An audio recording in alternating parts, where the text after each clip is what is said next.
j'espère que vous allez bien. Je suis ravie d'être de retour pour une nouvelle vidéo et probablement la dernière avant l'année prochaine, du coup avant 2022. Pour ceux qui ne me connaissent pas, je suis Margot alias Margavalux. Je vous fais des vidéos sur YouTube principalement à propos de luxe et vous pouvez également me retrouver sur Instagram. Juste par ici. Donc sur Instagram, je vous parle un peu plus en détail en fait et au quotidien. Je vous explique aussi un peu ma vie à Barcelone, comment ça se passe, je vous parle de luxe, je vous parle un peu de tout en fait au final, un peu de mode. Mais c'est également à me suivre sur YouTube, juste ici. N'hésitez pas à cliquer sur la cloche en bas pour être averti à chaque fois que je vous sors une vidéo. Bref, allez, n'attendons plus, c'est parti, faisons un point sur la wishlist de 2021. En 2021, j'ai été très ambitieuse. Je savais très bien que voilà, j'allais pas atteindre cette wishlist du tout. Mais bon, j'aime bien rêver, on sait jamais, voilà.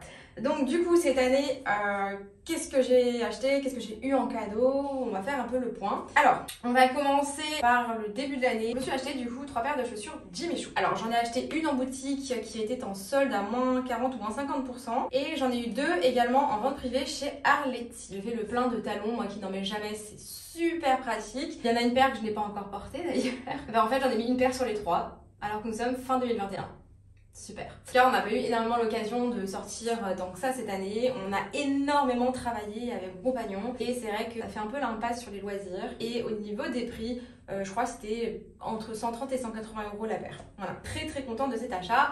Ensuite, du coup, ce qui était sur la wishlist et que j'ai eu, du coup, pour mon anniversaire, j'ai eu du coup un porte-carte Chanel. Alors en plus, c'est celui que je vous montre sur mon concours Instagram. Donc n'hésitez pas à aller voir. D'ailleurs, il y a le concours qui est jusqu'au 24 décembre. Donc tout dépend de quand est-ce que j'aurai fini monter cette vidéo et quand est-ce qu'elle sera sortie.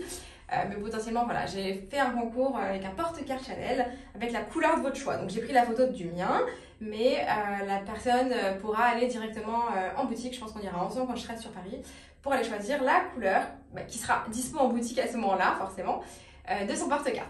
Voilà, j'ai pris en cuir caviar rose. J'hésitais avec plus classique niveau des couleurs, mais je me suis dit pour les petits accessoires, c'est quand même peut-être plus sympa de partir sur de la couleur un peu flashy. C'est tout pour la wishlist par rapport à 2021. Je vais vous montrer ce que j'avais mis dans ma wishlist et après je vais vous expliquer le pourquoi du comment. J'avais mis dans ma wishlist, j'avais mis de Hermès.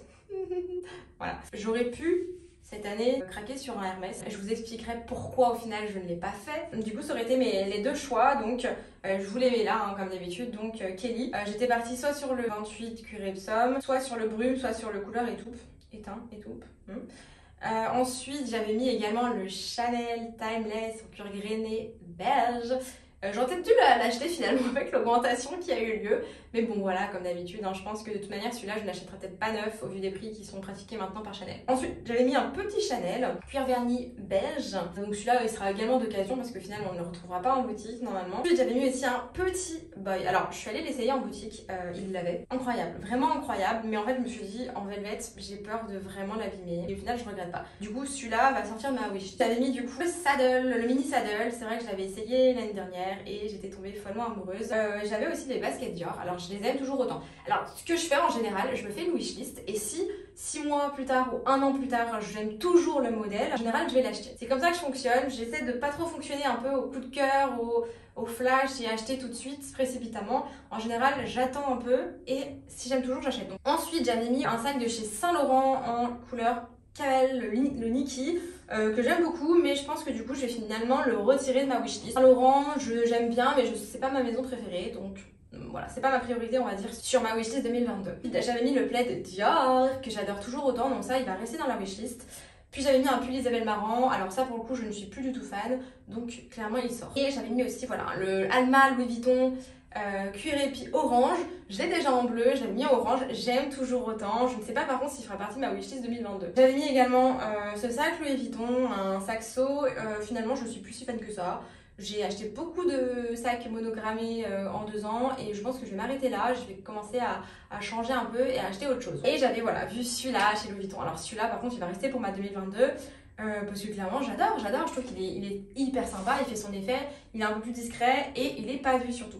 Voilà, alors du coup, pourquoi je n'ai quasiment rien acheté de ma wishlist à part du coup plus de talons, plus de chaussures chez Jimmy Choo et le cadeau que j'ai reçu, le porte-carte Chanel. Tout simplement parce que cette année, on a investi beaucoup d'argent avec mon compagnon, donc très bien travaillé. Ça fait 2 ans qu'on bosse un peu comme des acharnés pour le coup. Et donc en fait, on a décidé d'acheter un appartement. Voilà, donc on a acheté un appartement assez conséquent, il y avait pas mal de travaux à faire. Si d'ailleurs vous nous aviez suivi sur Instagram, vous avez vu le avant-après, les travaux, tout ça. D'ailleurs, je sais pas si j'ai fait une story à la une. Je le ferai en tout cas. N'hésitez pas à aller voir, c'est nous qui avons fait tous les travaux en fait. Mes parents nous ont aidés, ses parents nous ont aidés et on y était tous les week-ends à faire des allers-retours Paris-Lyon parce que l'appartement est à Lyon. Trop content, donc ça a été un très très gros investissement. Il y a des petites choses qui ne sont pas passées comme prévu, donc on a dû investir plus. On a eu de la chance, on n'avait pas forcément avancé tous les frais de notaire, mais on a eu quand même des gros frais de travaux. Et donc forcément, qui dit gros frais de travaux dit un pas sur la wishlist. Voilà. Donc il faut savoir ce qu'on veut dans la vie, les priorités qu'on se met. Et là pour le coup la priorité c'était vraiment cet appartement, cet investissement. C'est notre premier investissement et il est en investissement locatif courte durée. On voulait le mettre en longue durée mais finalement tout à fait qu'on a dû le mettre en courte durée. Si ça vous intéresse, n'hésitez pas à me demander en commentaire, je vous expliquerai du coup le pourquoi du comment et pourquoi pas vous faire une vidéo si ça vous intéresse là-dessus, mais bon, c'est pas le sujet de ma chaîne, donc si vous me le demandez, je le ferai. Anyway, et dernière chose, nous avons déménagé à Barcelone. Donc ça, vous allez me dire, c'est de notre choix, oui certes, voilà, mon compagnon a été déplacé du coup en Espagne, donc trop contente, vraiment c'est incroyable, je suis ravie d'être ici. Mais par contre du coup voilà, un déménagement ça a un coût, surtout quand on déménage à l'étranger. Donc ça pareil, ça nous a coûté très très cher. Et puis il faut tout racheter il faut racheter pas mal de meubles. On a un appart qui est plus grand, donc forcément il faut le meubler aussi. Voilà, du coup c'est pour ça que la wishlist n'était absolument pas la priorité de cette année. Je sais pas si ce sera la priorité en 2022 non plus, je vous avoue, parce que voilà, on a d'autres idées d'investissement aussi. On y va petit à petit en fait, on se renseigne de plus en plus sur les différents investissements qui peuvent être possibles.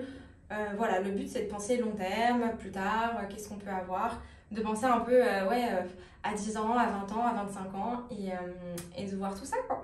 Voilà. Donc du coup, ça c'est la partie 1, wishlist 2021. Pourquoi je n'ai pas eu plus de sacs, pourquoi j'en ai pas acheté. On va passer à ma wishlist 2022, c'est parti. Pareil là franchement elle est très très très ambitieuse.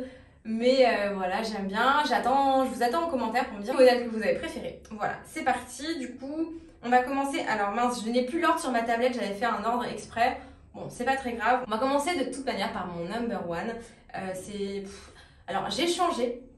Et oui, j'ai changé. Voilà, donc c'est plus forcément au final le Kelly que je veux à tout prix. Finalement, j'aime de plus en plus le Birkin. Voilà, donc me demandez pas pourquoi. C'est comme ça. Mais je veux les deux, hein, de toute manière, voilà, c'est comme ça, il n'y a pas de jaloux. Alors, du coup, celui pour lequel je craque depuis déjà un moment, et je pense qu'il va me rester en tête. Alors, pour un premier sac, c'est peut-être pas une très bonne idée parce que je vais avoir tendance à le mettre pas mal, mais j'adore. Donc, c'est le Birkin couleur craie en cuir Togo et la taille 25. 25, je pense, c'est pas mal, c'est un petit. Il est juste incroyable et j'aimerais la bijouterie en gold doré, rose. Oh, c'est rose en fait, ils appellent ça. Voilà, j'adore. Il est magnifique. Voilà. Après, du coup, j'hésitais aussi quand même avec le Birkin en noir et la bijouterie argentée. Très classique pour le coup, mais pour un premier sac, why not? Alors ce sont 2 sacs qui sont très compliqués à trouver. Si jamais il y a des SA ou des conseillers, etc., ou des personnes qui bossent chez Hermès, n'hésitez pas à commenter. C'est très compliqué de les avoir, c'est les plus classiques. Mais bon, on ne sait jamais, faut pas perdre espoir. De toute manière, pour l'instant, je n'ai absolument pas posé de liste chez Hermès, c'est inenvisageable pour moi. Je me renseigne, je suis déjà allée en boutique Hermès Saint-Honoré pour discuter, échanger, voir comment ça se passe.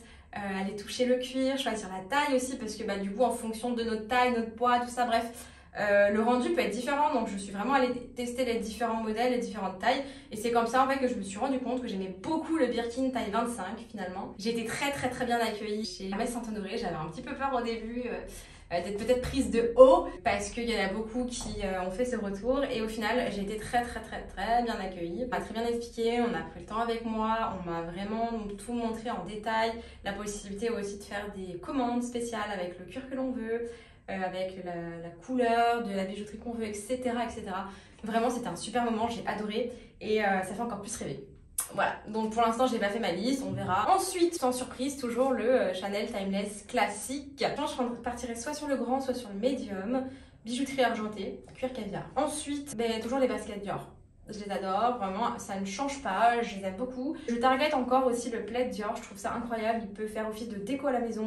Vous pouvez également le porter en châle, en petite écharpe, je trouve qu'il est cool. Ensuite, du coup, au niveau des sacs, j'ai toujours dans ma liste le Kelly. Alors moi, c'est plutôt le Kelly 28 et je suis toujours autant amoureuse du couleur brume. Alors étoupe, finalement, peut-être plus, j'ai un peu changé de mes couleurs. J'hésite, l'étoupe, parce que je me dis gris, ça fait peut-être un peu sad, un peu tristounet. Donc le brume, je trouve ça incroyable, la couleur est folle. Après, ça peut être une couleur un petit peu dangereuse, j'avoue. Et j'aime beaucoup aussi le noir couleur, les bijouteries argentées, qui est un classique également et qui fait super classe. J'avais vu aussi ce magnifique Chanel Timeless couleur vert en cuir caviar. Incroyable, vraiment coup de cœur. Toujours chez Chanel, j'ai vu aussi ce petit sac qui ressemble un peu en classique, mais niveau velvet rose. C'est un petit bonbon, moi je trouve. Et donc il faisait partie de la nouvelle collection, on l'a vu sur le défilé. Donc voilà, gros coup de cœur. Chez Chanel encore, je continue. Donc ça, c'est un modèle qui est pas si cher que ça. Il est aux alentours, je crois, de 3-4 000 euros, il me semble. Donc ça reste le bas du panier pour Chanel. Le modèle est super cool. J'adore le fermoir qui n'est pas classique. La couleur est super sympa. Ensuite, j'avais vu ce Lady Dior. Je l'ai vu en boutique à Barcelone, je l'avais essayé, incroyable. Donc j'avais vu cette couleur et j'avais vu aussi celui qui est un peu rouge-rose, pépite. Alors j'aimerais bien, soit cette année, soit l'année prochaine, investir dans un Lady Dior. Donc soit le normal, soit le tout petit, parce qu'il est magnifique. Et quand c'était le week-end dernier, j'étais à Paris et du coup je suis allée manger chez Bénédicte. Donc c'est un brunch qui est trop bien, si vous n'y connaissez pas, allez-y. J'ai vu une nana qui avait un mini Lady Dior orange en tissu un peu suède. Oh là là, la beauté du sac, je vous explique pas. Hyper original, pas vu, enfin vraiment, je sais pas s'il s'agissait d'un prototype ou d'un sac qui est réellement sorti. Mais pas vu, et magnifique. Je continue, alors chez Vuitton, alors ça c'est vraiment un sac, ça passe ou ça casse. Moi je l'adore, je l'ai essayé en boutique, je vous mettrai la photo là. Incroyable, c'est un bijou. Alors c'est le modèle Capucine, le petit. Et en fait tous les ans ils sortent une quinzaine, vingtaine de modèles faits par des designers en édition limitée. Et celui-là j'avais vraiment flashé dessus. Alors comme ça, pas tellement. Et en fait portée incroyable, vraiment c'est un petit bijou. Ensuite toujours le sac de chez Louis Vuitton que j'ai mis dans ma wishlist 2021. Je trouve qu'il fait simple mais à la fois très cute. Et en plus voilà, il fait pas vu, voilà, j'aime beaucoup. Ensuite j'avais aussi vu un sac chez Céline. Gros coup de cœur pour celui-là. Vraiment gros coup de cœur. Alors j'avais vu ce modèle en tout petit, couleur un peu blanc laté. Ils ne le font que en portefeuille. Je sais pas s'ils l'ont déjà fait ou s'ils vont le faire en sac. Mais bref, en tout cas, cette couleur-là est très simple. Je sais pas ce que vous en pensez. Ensuite, oui, la wishlist, elle est hyper longue en fait. N'importe quoi, mais bon, c'est ce que j'aime. Et encore, si vous saviez, j'ai un album photo où dès que je vois des sacs que j'adore, des modèles, des choses que j'adore, des accessoires, je screenshot et je mets tout dans l'album. Je dois avoir 300-400 photos.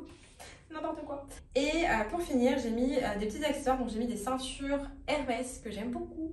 Et j'ai mis un bracelet Hermès également qui change, je trouve. Il est un peu plus épais que alors c'est un cliquage, il est un peu plus épais que ceux qu'on a l'habitude de voir. Et il n'est pas uni. Et la couleur de la bijouterie qui change, qui est très sympa, un peu rosé gold. Ça fait son effet, c'est canon! C'est tout pour cette wishlist 2022. Je sais pas ce que vous en avez pensé, j'espère que ça vous a plu. Dites-moi en commentaire la pièce que vous préférez et celle que je devrais vous penser acheter en premier. En tout cas, c'est pas prévu pour le moment. Là, on va continuer à bien bosser, on va continuer à investir et j'espère en tout cas cette année pouvoir me faire un peu plus plaisir niveau luxe que l'année dernière. Ça a été une année hyper riche en émotions, franchement. Émotion, investissement, énergie, franchement, on est un peu claqué en cette fin d'année, mais je pense qu'on n'est pas les seuls. De ce que je vois, j'échange avec vous et avec d'autres personnes, tout le monde est assez fatigué, la fin d'année est hyper intense, on a chacun nos problématiques. Donc écoutez, j'espère que vous allez bien malgré la fatigue, j'espère que vous passerez de bonnes fêtes, je sais qu'il y en a, c'est pas forcément une partie de plaisir. Donc en tout cas, je pense très fort à vous, je vous fais des gros bisous et c'est bientôt 2022, on va pouvoir faire nos objectifs pour 2022, voir ce qu'on a fait, pas fait en 2021 et on se remotive à fond en 2022. Je vous ferai également une petite vidéo sur mes objectifs de 2021 et objectifs 2022. Voilà, je vous fais des gros bisous, j'espère que vous allez bien et puis je vous dis à très vite.